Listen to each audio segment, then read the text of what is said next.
कुछ दिन पहले मेरे पास एक पेशेंट आया था। उसने जो जो सिम्टम्स बताए हैं माइग्रेन के, मैंने शॉर्ट्स वीडियो में बता दिए हैं, आप वहाँ देख सकते हैं। और कुछ homeopathic medicine related to that symptom मैंने मेंशन किया है। तो मैं यहाँ शॉर्ट में बताती हूँ बेसिकली माइग्रेन होता क्या है। माइग्रेन एक न्यूरोलॉजिकल डिजीज़ है जो कि नॉर्मल हेडेक से एकदम अलग है।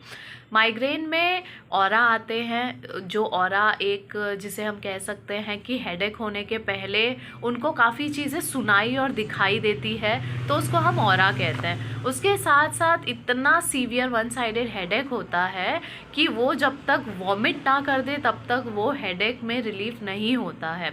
और बहुत लोगों को तो वॉमिट भी नहीं होता, बट उनको नौशिया जैसी फीलिंग आती है, बट वॉमिट होता ही नहीं है। उसके साथ साथ सीवियर हेडेक, उनका दिन का जो डेली रूटीन रहता है वो पूरा ख़राब हो जाता है। तो ये है माइग्रेन। तो माइग्रेन होता कैसे है ये देखते हैं। माइग्रेन होता है कम नींद होने से, स्लीपलेसनेस के वजह से। माइग्रेन होता है स्ट्रेस के वजह से। माइग्रेन होता है हार्मोनल इम्बैलेंस के वजह से। माइग्रेन होता है फास्टिंग के वजह से। माइग्रेन होता है न्यूरोलॉजिकल डेफिशिएंसीज़ के वजह से। तो ये सारे कंडीशन से माइग्रेन हो सकते हैं। अभी माइग्रेन के सिम्टम्स क्या होते हैं। माइग्रेन के सिम्टम होते हैं वन साइडेड हेडेक होना, सीवियर हेडेक होना, बहुत टाइप के हेडेक होते हैं, जैसे डल हेडेक, बहुत भरा भरा लगना। बहुत लोग को लगता है कि सर ऐसा है कि वो फट जाएगा।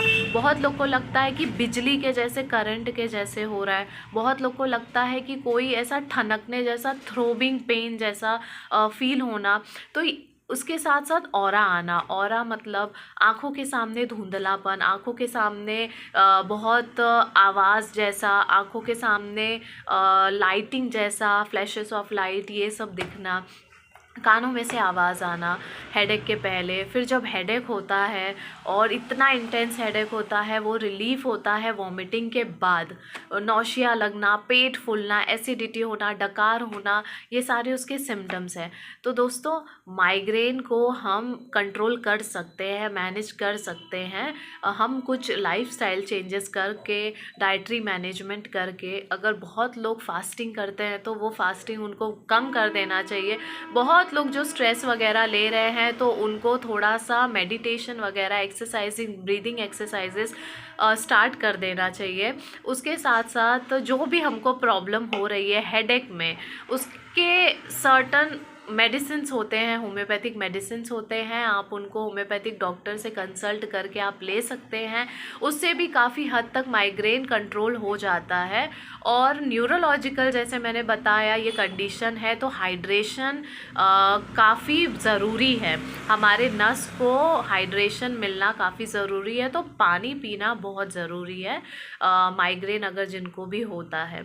तो फ्रेंड्स, ये है शॉर्ट में माइग्रेन के बारे में। और अगर कुछ भी माइग्रेन से रिलेटेड किसी भी प्रकार का कोई भी क्वेरी है तो आप प्लीज़ मुझे टेक्स्ट कर सकते हैं, हम उसके बारे में डिस्कस करेंगे। Thank you.